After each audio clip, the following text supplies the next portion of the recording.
Welcome back, everyone, to another episode of the Richie Hicks Jr. Sports Podcast.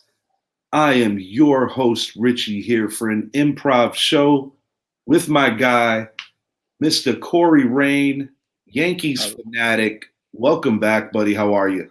I'm doing good, man. How are you? No complaints, man. Feeling a great sense of pride today with our captain, Mr. Aaron Judge, becoming the newest recipient of one of baseball's highest honors. I'm talking about the Roberto Clemente Award. Um, Being of part of my cultural background, being Puerto Rican, growing up in New York, being a diehard Yankee fan, and hearing the great stories about Mr. Clemente from my late father and just many baseball enthusiasts alike in my family, knowing what he meant on and off the field, and having our guy, number 99, getting this award, it it hits me with a great sense of pride, bro. Like, to be frank with you, Yeah, this is almost on the level of winning a playoff game. Not quite the same thing, but very prideful and very happy for Aaron Judge, and just happy for Major League Baseball because, quite frankly, I feel that we have a hell of a representative to receive this award. And in addition to being a phenomenal slugger, a super versatile baseball player, and the newest captain of the most iconic franchise in all of sports, not just Major League Baseball. It's a hell of an award. it is. It's almost bigger than the game itself to me. Like it, it's what it's what counts to me. If you're not that he's looking for fanfare for being, a philanthropist, but I think that is the most important thing an athlete can do with all their privilege and their wealth. Yeah, hard not to agree, Corey. Definitely hard not to agree with that. And speaking on Clemente, sadly, not long after hitting his 3,000th hit and what would ultimately be his final, run in Major League Baseball, he perished on a humanitarian mission. A big part of who Roberto Clemente was, in addition to being the electric player that ultimately was a Hall of Famer, and in many people's minds to this day, still the greatest Puerto Rican baseball player of all time, and also one of the greatest in general. He was a huge humanitarian, and he died doing something for others. And I think it speaks volumes on the character of who Roberto Clemente was. And Yeah, I think that was his lot in life. Obviously he was born to play baseball, but I think what he did for people meant more. That was his mission, and it's kind of poetic in a way how he died. You know, it's tragic, but also you know kind of bittersweet and poetic as well. Just everything he stood for to me, like he's on a Jackie Robinson level as yeah, far as impact. and it really pleased me that Major League Baseball did a Roberto Clemente Day, similar to what they had already been Yeah, doing with the great Jackie Robinson. And to those who maybe don't know, on Jackie Robinson Day every season, the every team in Major League Baseball wears number 42. This is a number that is yeah, retired around the board in Major League Baseball. The yep. last player And to wear it, Mariano. that guy right there, Mr. Mariano Rivera, it was grandfathered in, and he was able to still wear the number. And who better to represent the number? Like, Yeah, I couldn't agree more. But now seeing that they have Roberto Clemente Day, and I was checking out Aaron Judge's cleats during that game, and I don't know, dude. In the back of my mind, I'm like, man, I really hope he wins this award this year. And to see that he did, it just means a lot. And during the week of the World Series, which has been an excellent World Series, it's just a win for Major League Baseball. And, yes, he is the current historical American League home run king, a record that he broke 61 years in the making from Roger Maris, who did it in 1961. And then, a year removed from that great honor to win this award, Aaron Judge just has so much going for him right now. And He's an amazing person, player, um, kind of a generational talent that does not come around all the time. I know some fans like to think they grow on trees, but they don't. Um, Also, I wanted to touch on the fact that it almost seems to me like Major League Baseball does one of the best jobs at keeping their legends alive. Just the respect, and it's like an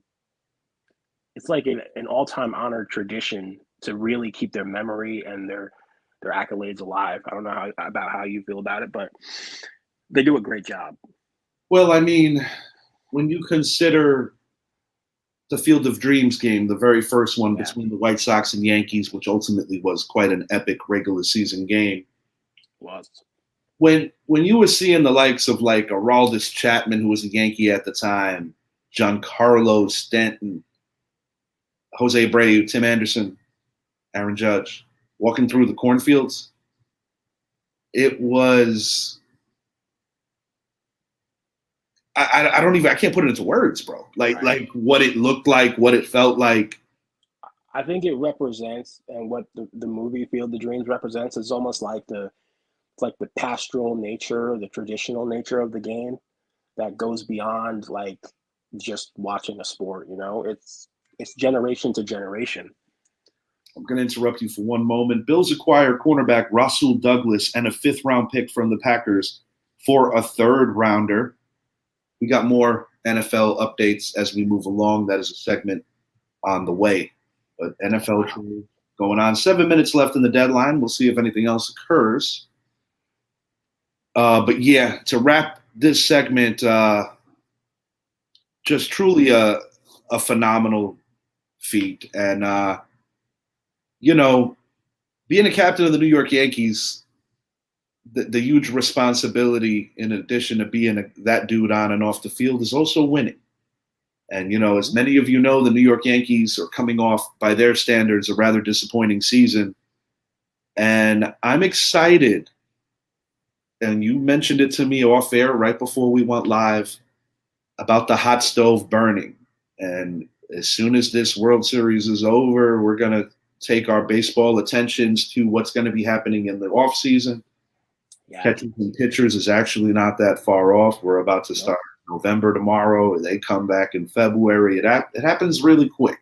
It does, and it's going to be exciting. You got Shohei Ohtani. It's going to be something, man. Yeah, absolutely. And we're going to move this along while on the topic of the Diamond 2 World Series Game 4. Corey, so far during the course of these three games, I'll give you my genuine opinion. I believe the Arizona Diamondbacks should be up 2-1, but instead they are down 2-1. And what I mean by that is that I feel that they let game one get away from them. And similar to the ALCS, and actually the NLCS as well, it seems like the road teams are doing it still, and it's been a trend lately in baseball in the latter rounds that the road teams are getting it done. It's insane. I think the Diamondbacks were counted out a little bit in this series, but I don't, not to say that they're going to win the series, but I really think that they're not afraid and they're going to keep competing. And this might even go seven because they just don't have any fear. Yeah. Even if even if Texas is ultimately the better team, and they may be, but Arizona's going to give them everything they got. No, So no doubt about it. And I think the thing that really has my attention when talking about the opponents, the Rangers, is that you have a guy like Corey Seager who, coming into this series, has come up quite small in many an October. Hmm. And right now, through 3 games, you can make a logical case that if the series were to end now, he may very well be the MVP. My pick going in was actually Marcus Semien, his infield mate, They but have it's a they have a full circle thing going on with Seager right now. it is, and they have a really dangerous lineup. It doesn't have to rely on one guy. They got many options that can hurt you, but it really comes down to pitching in the end, like which bullpen and which starters are going to hold up through 7 games. Um, Arizona obviously has to score more than 1 run, so we'll see what happens tonight. Yeah, no lie. Friend of the show, Dallas Cowboy and Texas Ranger fan Keith Woolridge. Shout out to him. Last night, he posted on Facebook something along the lines of, "Oh my God, they're putting Chapman in." And a playful Yankee fan and a guy who enjoyed some of Chapman's time, but also didn't enjoy, the Brasal walk off or the Right. Altuve walk off or the 4th of July. So Pete friggin' Pete piss missile that went over the fence in Yankee Stadium. Chapman had a Right. mixed bag in It terms of was Yankees, and I've basically told Keith on there in a playful manner, I'm like, he's your problem now. very polarizing. It wasn't all bad, wasn't all good, but too erratic. The guy doesn't have a feel for his mechanics. It's all arms and legs, and when he's on, he's dominant. I mean, he still throws 100. I know he's about 35 now, but I gotta say it um, funny though. Like my friend Keith basically after the Rangers sealed up the game, he's like, return to sender. yeah, I think one of the good things that Bochy has done is he hasn't really used him in that many big spots. So he has kind of saved them for non-pressure situations. I know they had a 3-run lead when he was brought in. Yes, indeed. Yeah. So I mean, he gave up a run, but it wasn't like bases loaded, 1 run up, game on the line. You know what I'm saying? Like if he would have done that, that would have been very very questionable. No, for sure. No question about that. And it's like he was a premier closer for quite some time. And for a short while there, I believe that a lot of Yankee fans felt that he was on a trajectory to be the second greatest closer in franchise history because clearly no one is going to surpass Mariano Rivera in not just Yankee lore, but in baseball lore. Some people that want to go back a ways have a high reverence for Dave Righetti when he tried to redefine his career after not quite being what a lot of people thought he would be as a starter. Still pitched a no-hitter On the 4th of July and got out one of the toughest guys to ever get out in a high octane situation like that. Wade Boggs, that's Wade the Boggs. hitter right there. He A guy was who was able amazing. to win with both the Red Sox and Yankees at a high frequency. He finally got over the hump to win the World Series with the Yanks. And also, interesting fact about Mr. Boggs, he actually owns the very first home run in the history of the Tampa Bay Rays. Yep. And his 3,000th hit was a home run. That too is very intriguing when you consider that Boggs was not a home run hitter. No, I think he could have been. He just would rather have hit 340. Just like Ichiro. I think Ichiro could have been a home run hitter too. And that was a cool era in Yankees baseball when we first acquired Wade back in the 93 season because you had guys that were natural born rivals in him and Don Mattingly.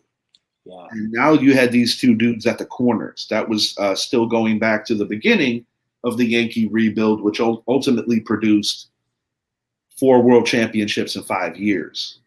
But Boggs was a big acquisition at the time. He definitely was. And he was a big part of their 96 team. absolutely. I know Charlie Hayes played over there a little bit too, but Not going to lie, though. And anybody who watches enough of my show knows that while I'm very happy about winning in '96, and it was the first World Series that I witnessed in my lifetime. Bittersweet. Oh, absolutely. It was painful to see Charlie Hayes grip that ball, and I'm looking at all the happy faces and knowing that the guy who carried that organization for the previous 12 to 13 years was not there to celebrate. Yeah. I must admit it hurt because he had certain guys on that team that were literally there for that one season. Oh yeah. Dale And Slane, that guy would have been a shoe shiner as long as he was able to get a ring. right. I think it speaks to Mattingly's character that he didn't come back in a way because he could have. Like they would have allowed him to come back easily, but he just his family meant more to him, and you got to respect Absolutely. you got to respect that.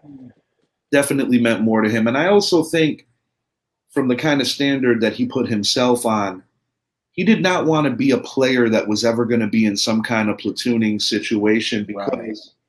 while I don't think anyone during the time in Major League Baseball would ever argue the great glove that he had, his offensive numbers regressed, and they were in a Especially to sign Tino. especially power. He still hit for a good average, but you knew the power was diminishing. Um, his back issues. It's a shame because he was one of the best players in the game. No, But absolutely, absolutely, and it's sad because there was a juncture there where I think most baseball people figured him to be a surefire Hall of Famer, and in some people's right, mind, he still deserves to be there. And yeah. But I think if you look just the way I know that he is, he's he wouldn't change anything. I think he's happy with what he accomplished. You know. one of my all-time favorite moments as a Yankee fan, and mom literally just threw this at me. I just love Don Mattingly, and my mom loved him too. True story. Old Timers Day, believe it was '94, the year of the strike, but don't quote me on this. It may have been '93. We're playing the Seattle Mariners. We're getting our asses handed to us as well. But towards the end of the game, with so many people filing out, my grandmother, rest her soul, who was like one of the biggest Mattingly fans, was just going berserk. And security came up to her and said, "Ma'am, how about we get you a little closer to Donnie?" Oh wow. And it was pretty cool because Mattingly was the type of dude that always like saluted fans, and he always was playing the Hmm. game within the game, so to speak. And something as tiny as a small acknowledgement with the glove goes a very long way. But she was recognized that day. And when I think about my grandmother essentially being the reason I am a Yankee fan, I mean, there's a lot of influences, but my grandmother, I may have shared this with you at a conversation in the past, maybe not, but back in the day, my grandmother used to make the Felco jackets for the New York Yankees and Major League Baseball alike. And as a kid, she put a couple of jackets on a bed and she was like, "You got to pick one." That's And I wow. believe my choices were Mets, Yankees, and Red Sox. If I'm not, why the Red Sox? I Oh don't know. Maybe she was man. trying to humor herself. Because if I picked that jacket, I have a hard time believing she would have let me put it on. But that's what it was, and that's what I chose, and also gave me an appreciation for the game on the radio. Because Oh yeah. my grandmother, back in the day, MSG was very expensive. It was. My grandfather used to he got me into baseball. He saw DiMaggio and That's like it incredible. Yeah, when you get the old timers that could talk to you about the old timers, it's yeah. really cool. And man, my life was over when I started to get into the Yankees. you know, it was Yeah, I'm thankful, bro, because I've been witness, and the reason why these stories are coming about is because yes, indeed, this is World Series time, and this kind of warps into some of World Series memories that I'm going to cover. But like '98, the year that we swept San Diego and basically cemented that the 1998 New York Yankees had the best overall record in the history of baseball, I was at that parade. My late oh, Aunt Deborah had a hook, and we were like literally right in front of City Hall, right in front of Joe D, who was still alive, up there with like New York's mayor, Steinbrenner was right in front of us. It was a different kind of experience. And parades in the Canyon of Heroes are few and far between. I mean, they are different. I was They're built fortunate different. to be there for the Gulf War when they returned home, Wow. as well as the 98 New York Yankees. Ah, listen, winning a World Series, no matter what city your team is from, is incredible. But when you see it in that city, it hits different. It does. It hits different. When the Yankees do it, it's just a different level. Those are memories that'll never ever forget. Like best years of my life as a fan. Like privileged to have seen it, experienced it. Like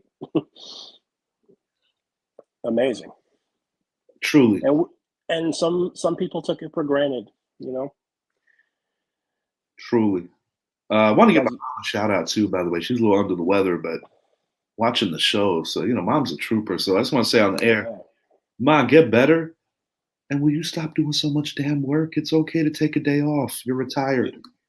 You see what she said though? If you would have put on that Red Sox jacket, she would have grounded you. Yeah, no shit. She ain't lying either. She is not lying, bro. When you grow up in a house with three women, you know when to and when not to. Let's just keep it at that. I want to ask you, Corey, since we are on the topic of the World Series, what are some of your more memorable World Series moments as a fan, whether good, bad, Um, or somewhere in the middle? I gotta say, like the Subway Series of 2000 is one of my favorite moments. Seeing Bernie catch that ball off of Piazza's bat. A lot of people thought it was gone. I think Rivera thought it was gone. Um, A lot of that people. was a yeah, that was a memorable moment because I heard Paul O'Neill talk about this where he said it was kind of like thankless because they had to win, and if they didn't win, like everything was finished. So it was joyless to them. That's what he said. I could understand where Paul would be coming from because you're talking about a team that number one, they won two consecutive world championships, but Yeah. I think a lot of people lose sight of the fact of how challenging that 2000 season was because the What? Yankees, by record, were not a great team that year. 87 wins. Yes, indeed. I think they were I think they were in September they were like 3 and I don't remember the exact record, but they were really bad in September. Thankfully for them, the East was really bad, so they didn't have much of a Yeah, I think challenge there. I think they caught a legitimate break. Mets had a better regular season record that year, even though the Mets were the wild card representative, whereas the Yankees were a division winner in their league. The Atlanta Braves are powerhouses back then, and the Mets always had trouble jumping them. But the Mets were more than an adequate representative for the National League that year, and that They series was were. actually very close. But what's interesting is like the Jeter play game. It's essentially what saved the Yankees season. And in the first round in Oakland, making one of his, if we're doing a Derek Jeter highlight reel, that is always at the top of it, followed by Right. probably the play in '04 where he catches that ball going into left center and busts Mr. November, maybe. Mr. November for sure. The iconic home run off of, let me see if I cannot murder this man's name, Young Kim. Yes. Oppo, Oppo to right field. And one of the more emotional World Series ever. You're talking about 2001. That was my next moment that I was going to mention. 2001, even though they lost, was very, very, it hit home. It still does to this day. I know they didn't win it, but there was obviously a lot going on at that time, and emotions ran very high. So Yeah, it's it pretty. was he. Yeah. I mean, in a weird way, and I've said this on previous shows over the years. Whenever this topic came up, I almost feel that it was appropriate for the Yankees to get beat in the fashion that they did because of the fact that New Yorkers and the country within itself was actually quite heartbroken. And while it Yeah. was one of those very rare times where the entire country was rooting for the Yankees, and the Yankees were in a weird place where they were, on some metrics, kind of like the underdog. The Yankees were on their last legs of that dynasty, I felt. I kind of liken that, like, I feel like in 2000, they were kind of like the 98 Bulls where they won off their pedigree, you know? But then the next year, it's like to win four in a row, that's almost impossible. Like, I mean, dude, they it's, were going to be joining the New York Islanders of the 80s, the Boston Celtics of the 60s, the New York Yankees. Yankees of the 50s. The Yankees did it And I twice. believe I'm missing a team and it'll come back to me. But the Yankees were basically trying to jump into very rare air. Mm-hmm. And to do that in the grand scheme of things not that long ago, it's pretty remarkable. It is. Because when I think about professional sports teams in my lifetimes that have made the championship 4 years in a row, there's only two of them: the Buffalo Bills of the 90s and the New York Yankees of the 90s and into the 2000s. Oh, the Buffalo Bills, man. That's you almost wish they won one of them so they can just have one, you know? But what the funny part is, I don't, because the one that they truly had a chance to win was against my beloved New York Giants. Right. But I know they played Dallas. Wild how that worked. Luis Gonzalez broke a lot of hearts with that hit versus Mariano Rivera in 2000. Yeah. Yeah, Ivan is 100% right. That is one of the more iconic World Series, and that's why it's like, things come in full circle. This is the first time the Diamondbacks are back in the World Series since then. So it's truly like, and then you have a Texas team that is yet to win one, being they were previous times, and you talk about heartbreak. Nelly Cruz, oh god, they were one strike away. literally, and Nelly Cruz not fielding. And I got news for you. I always thought the world of Ron Washington as a manager for those Ranger teams back then. Yeah. Great guy. But from a managerial perspective, to put in Nelly Cruz, knowing how much of an incompetent defender he was similar to what the Red Sox did in '86 when Bill Buckner allowed one to dribble through his legs, and Buckner was like the poster boy for Boston hatred for years, when in reality, he should have never been put in that position. No. But I understand the theory. The Red Sox manager at the time wanted Buckner to be on the field to celebrate, and I understand both sides of it. Right. And also, Boston still had another game after that too. So Indeed. But I have a feeling that when that happened, the air was out of the balloon, and and the Mets were just not gonna lose. At that point, they were a team of destiny. I think their hearts got cut out. And I could honestly say, like, my father back in the day had the Shea Stadium detail in the early '80s with the NYPD, and he legitimately told me that is like literally the only time in his life that he ever passionately rooted for the New York Mets. And it was kind of cool. Like, he got to meet Doc and Darryl. Gary Carter signed a bat for him. Got to meet Darling. Like, a lot of those guys, Mookie Wilson, Kevin Mitchell. My pops wore a Yankee jacket the first day in there. I don't know if he was trying to be a wise ass or what that was about. But to put it bluntly, he was politely told, do not wear that tomorrow to your detail. Oh, wow. Yeah. But he was rooting for them for whatever that's worth. And that was a really, really good team though. '86, they were great. Yeah, Ivan a few comments ago made mention of '88. They beat an extension of that '86 Mets team, the '88 Mets. A lot of people feel the '88 Mets may have even been more talented than the '86 squad. They were a 100-win team. They were mighty. Los Angeles Dodgers beat them, and that's another iconic moment. Kirk Gibson, home run off of Dennis Eckersley. That's, to me, top 5 in history. No doubt. The man could barely walk. Not to mention, Eckersley at that juncture of his career, in a shorter sample size, but nonetheless on an elite level, was on the level of a Lee Smith or a Mariano Rivera or a Trevor Hoffman at that juncture of his career. And also, those Oakland teams were really dominant. So to do it against that team, that pitcher, and then of course the great call of Vin Scully. Like, come on, man, that's all. Yeah, I mean, you can't beat it. You just can't beat it. And a lot of history value to that game one result. You know what happened about 5 minutes after that game was over? The inaugural episode of the Wonder Years. Oh wow, Pretty cool, right? that is, huh, yeah. Well, we talk about the Wonder Years, and when we talk about that iconic jacket that Kevin Arnold loved to wear, we're going to flip it to contenders versus pretenders in the NFL. Hey, we're talking about Kevin Arnold. I got to start here. Corey, I'm gonna type in a team for you, and I want you to give your best case on why they are a contender or a pretender. Let's start here with these guys.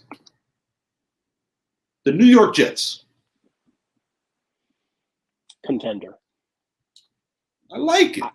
I think that Wilson is good enough. He showed he's good enough. Their defense and the versatility of their team plays really well.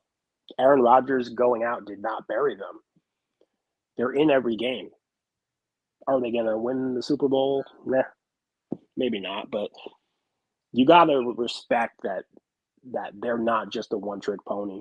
And Wilson is much better than people realize, I feel. Um, I share your sentiment to a level on Wilson. I think that I watched that game front to back. The weather was horrific.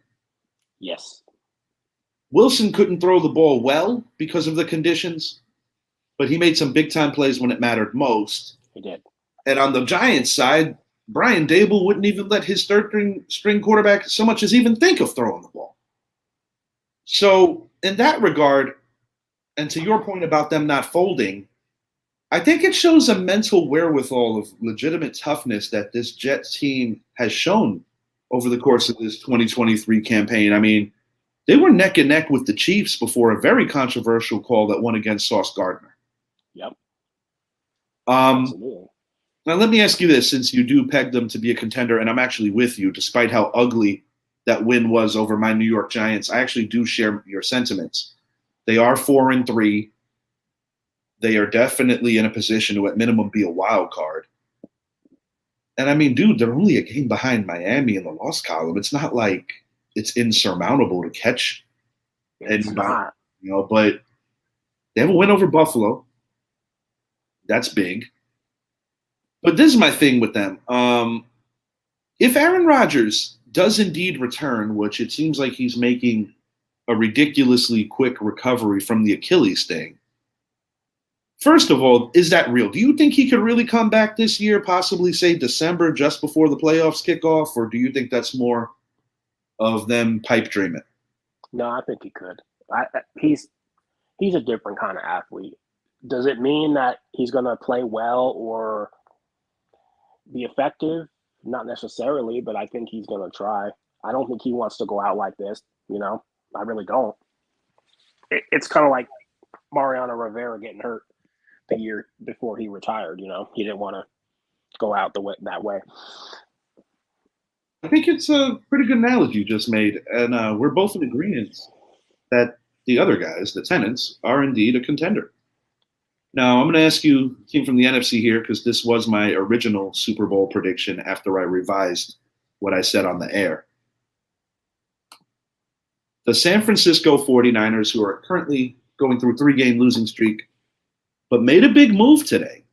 They acquired Chase Young from the Washington Commanders as what I view as a counter move for what division rivals Seattle did with acquiring Leonard Williams from the New York Giants. 5 wins to start the year, 3 losses since.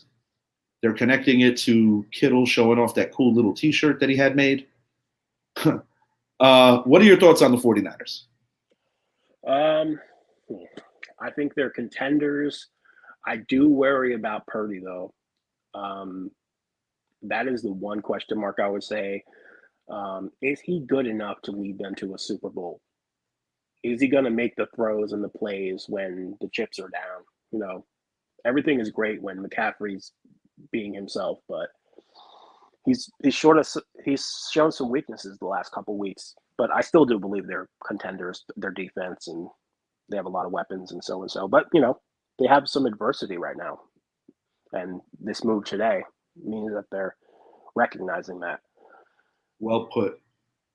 I myself am with you. Those psychedelics he takes have his body. Oh, Jesus. Mom Dukes.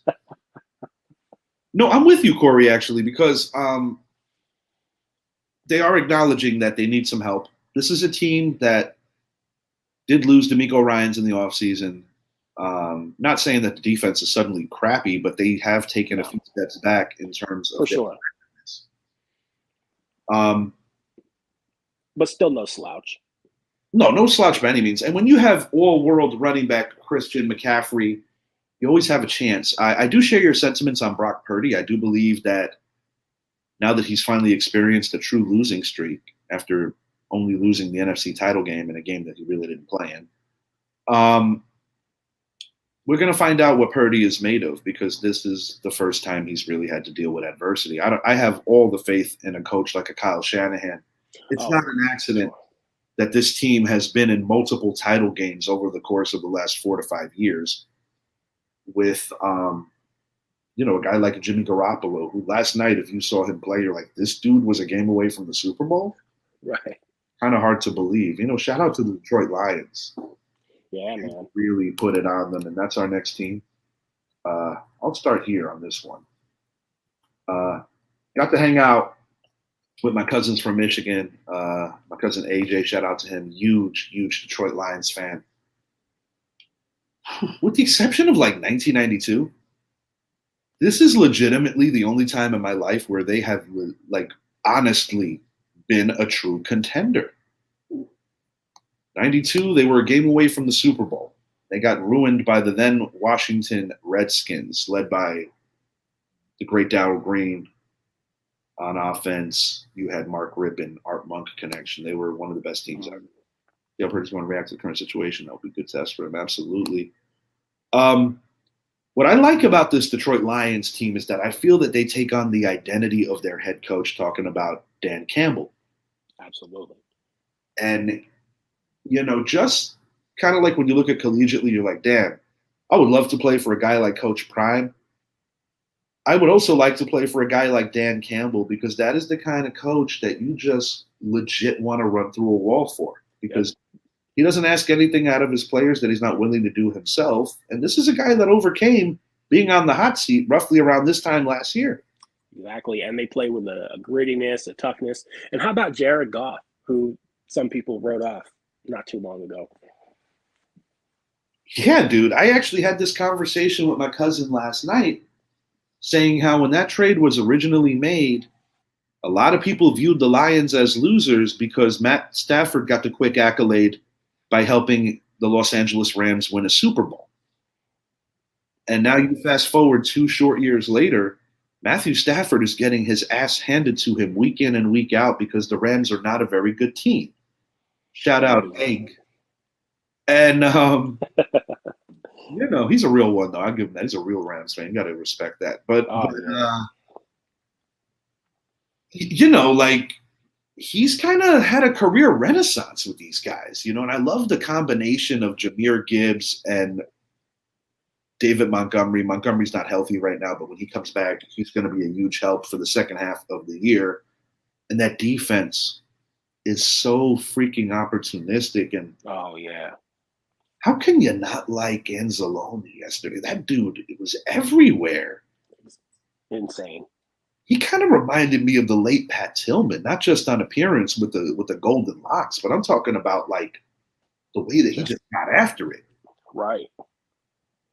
It's a really nice story because they're the Lions. They haven't had much to celebrate about. Let's be real. And you'll appreciate this. So they did a couple of shots into the stadium, and one of your favorite rappers, Mr. Marshall Mathers, has a spot called Mom's Spaghetti. Yes. So I legit asked my cousin AJ, I'm like, yo, is that stuff any good? Or is it just like commercial, BS? And he was like, bro, we've sat at many a table with many an Italian cook. He's like, that stuff is legit. It's simple, but it's legit. And I Yeah. was like, that's cool. I want to go. I definitely do. I don't know how many locations they have exactly, but Oh, I don't even. I kind of remember hearing about it like by accident, and no, it apparently it's a hit over there, and it's not just yeah. because they have such a reverence because he's the local guy that made it No, a different dimension in terms of the music industry. I mean, we talk about great stories. I've I been mean to tell yeah, you, I'm not an Eminem fan. right. I'm never gonna deny how outstanding that dude's story is. That I will not deny. Oh yeah. And the thing is with the restaurant, I mean, the food still has to be good. You can't just put his name on it, you know? It's like, Yeah, for real, because I know Hogan tried that pasta, whatever it was, pasta. right. That stuff was like noodles with ketchup. You know what I'm saying? Yeah. Um, gonna throw a few at you in terms and just jumble them up here because this is a division where everything is so congested right now.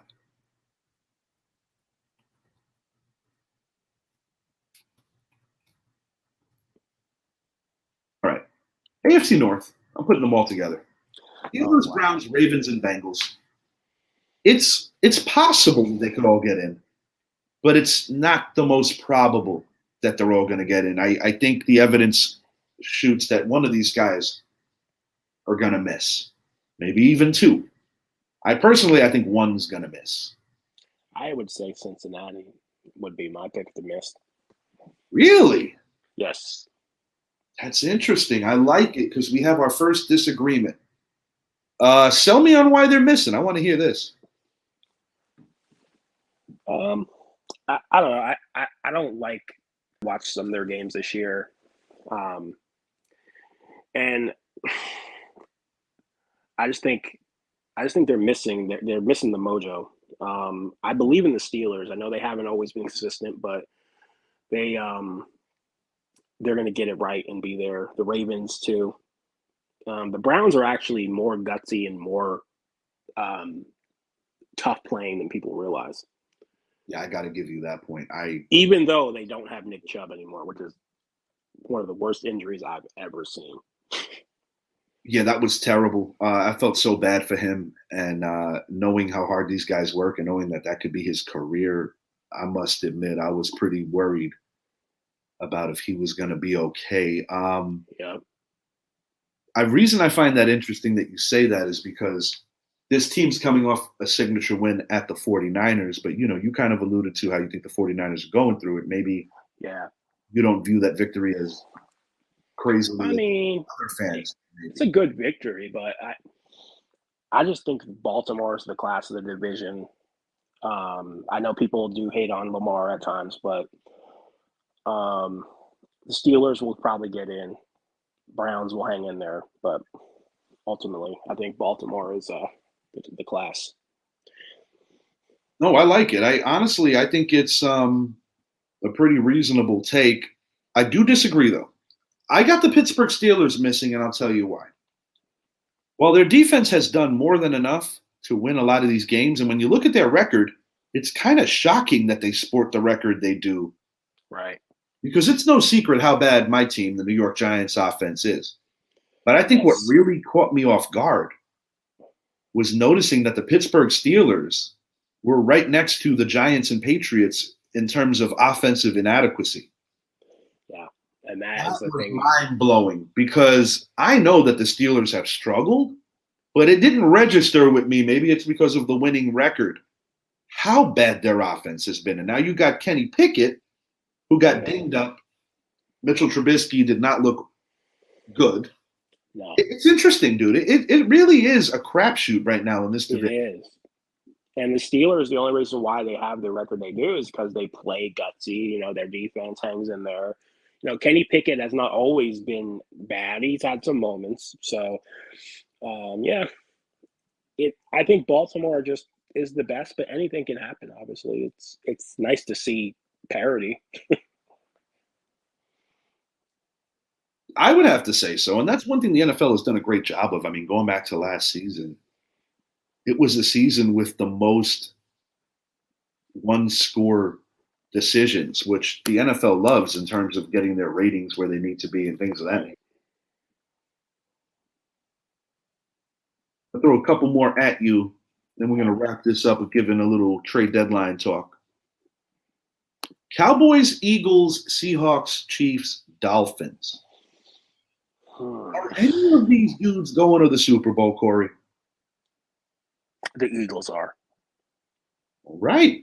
We've got Philly going to a second consecutive Super Bowl. Yes. I don't believe in the Dolphins. Why so? Do you think that, I mean, Ramsey just came back, but do you think that there's something missing there? Yeah, I think that they've had some of their wins have been against softer teams. I actually think the Jets can overtake them. Question when you consider how good that Jet defense really is. The Cowboys are a weird team. They look dominant. I don't know how to judge the Cowboys, to be honest. All the talent, but which Cowboys are going to show up? Like, that's valid. And you know what's interesting, Corey, is that this week you've got the Chiefs and Dolphins playing out in Germany, so no home field advantage there. And you've got the Eagles playing the Cowboys in Philly. Oh, wow. It goes without saying that those are the two marquee matchups. Big games. And I'm going to ask you, because you normally don't appear on our football show previews, so I'll ask you now. Who you got this weekend, buddy, between the Chiefs, Dolphins, and the Cowboys and Eagles? I'll go Eagles and I'll go Chiefs. But I think the Dolphins will hang in there with the Chiefs. I think the Eagles are going to blow the Cowboys out. Really? Yeah. Oh, boy. I don't want to tip my hand because I still have a show to do with regard to that matter. So I'm going to ask you this, Corey, before we move it along. Who is your pick in each conference? You already basically stated that you like Philly coming out of the NFC. Who is your team in the AFC? Man. It's hard not to say Kansas City, but they're missing a little something this year, and I can't put my finger on it. I'll tell you what. I think the guy they're missing this year is the guy that they're going to be lining up against, and that man is Tyreek Hill. Now, granted, and there it is. Yep. They won a Super Bowl without him last year.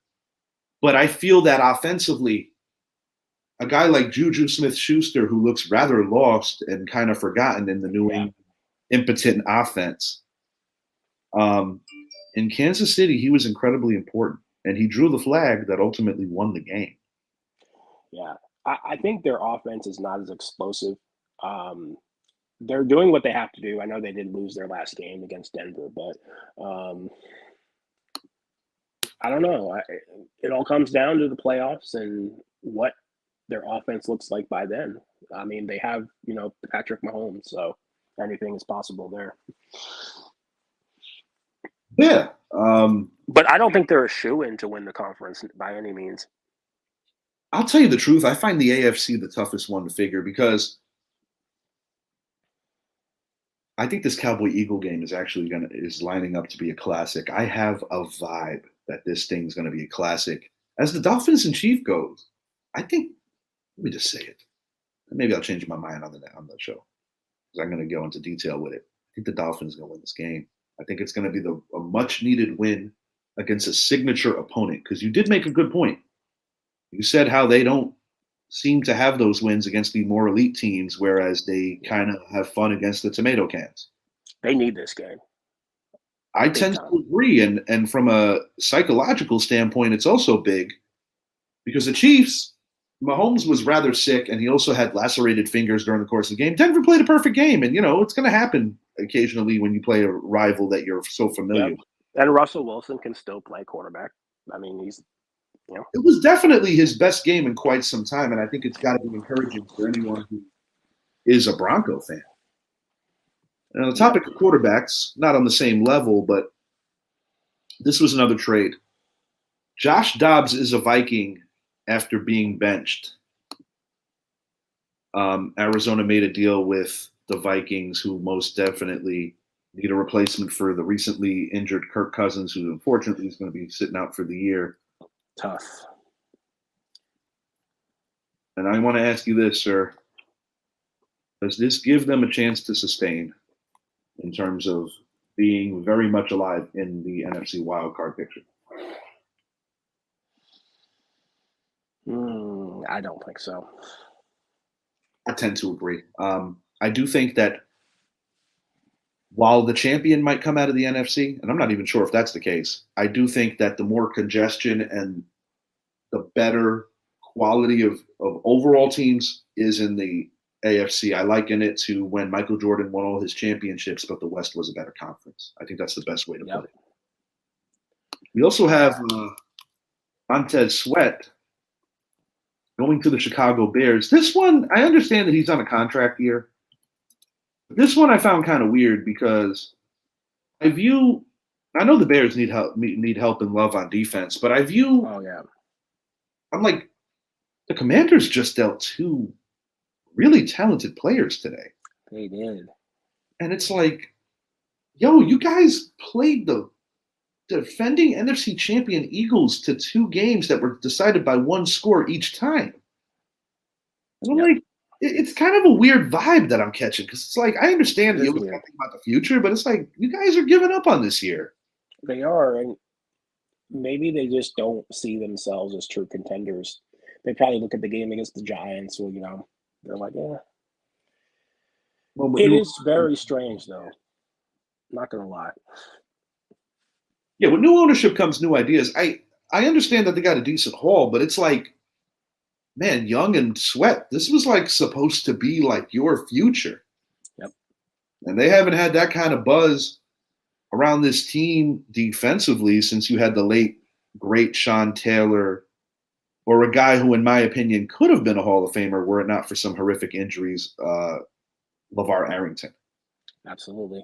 Can I just say I can't the Commander's name? I don't like it. Never did. Terrible, bro. It's terrible. Terrible. Is that the permanent name, or are they gonna do something else? Because interesting you ask, because I've read conflicting reports, but from what I've heard and read, is that there's a possibility that the Redskin name could come back because I think there's a divide amongst tribal leaders on whether they feel that that name for that organization is deemed offensive or if it's deemed prideful. Right. Because I do believe that to a level they're paying homage, but I also understand why it could come off as a little raw and off because of for sure. 2 ways to look at it. The Cleveland Guardians, and the Guardians make sense for the city if you do your homework on Cleveland. Yeah. That's a conversation for another day. But like the Indians, I get it. The Seminoles, more so generalizing like a tribe, I get why they stay. Atlanta Braves, they're still all right. Yeah. But I don't know. I mean, I'm not of Native American descent, not to my knowledge anyway. I haven't done an ancestry report. But I guess what I'm trying to say is like, I think you would have to wear the shoes and be a member of a tribe or in that situation to really know what it is all the way around. And all I can really do is be someone who listens and tries to gather information about it. And like you said, they're split on it. There's not one consensus about the name. Yeah, very interesting, man, on a lot of metrics. And I also understand that I don't know if it has to do with something with the Commander-in-Chief Bowl or if it's even deeper. Yeah. But I believe that they didn't do their homework out in Washington with selecting this name after sitting on the Washington football team for 2 consecutive years. That's why it's another kind of like bust. Like, are they going to change their name again? I know friend of the show, our guy Brett, suggested the Sentinels as being kind of like a cool name. That's not bad. It's not bad. I don't know. It's interesting. My father was a diehard Packer fan. I want to hit you with a quick one here. Matt LaFleur, Jordan Love. The offense is broken. Love is the guy that they held. to replace Rodgers, which he has done this year. He showed some moments of brilliance early in September, and since things have really unraveled, it seems like there is a legitimate disconnect. And I know that some Packer fans that I see complaining on social media say that they want LaFleur out. Do you think the Packers select a new quarterback and keep the coach, or do you think the coach is the guy that's going to be getting booted out? I think they'll get another quarterback. All right. Corey, as always, really good stuff today, bro. I really did enjoy this episode. This was cool. Awesome. Thanks for coming on with not a lot of planning, but yeah, I did the best I could, being a little bit out of my element, but you did damn good, dude. I don't think that it's that far off of your element. I think you made some legitimately good points. And at the risk of being incredibly cheesy, as Mitch Wild Thing Williams would say, Joe Carter hit that out the park. And so did you. Thank you. World Series reference on the way out. If you haven't already, please make it a point to like and subscribe to the channel, the Richie Hicks Jr. Sports Podcast. For my good friend, Mr. Corey Rain, I am your host, Richie, and I just wanted to say thank you all so very much for taking a little time out of your Tuesday to hang with us. Happy Halloween, everybody. Happy Halloween, man. Check that candy. I still think about stuff like that. Check that candy. Hope all the kids really enjoy their days today, getting dressed up and just doing it up and getting sugared out and having a lot of fun. Enjoy life, you know? Yeah, enjoy life, man. You're only young once. We out.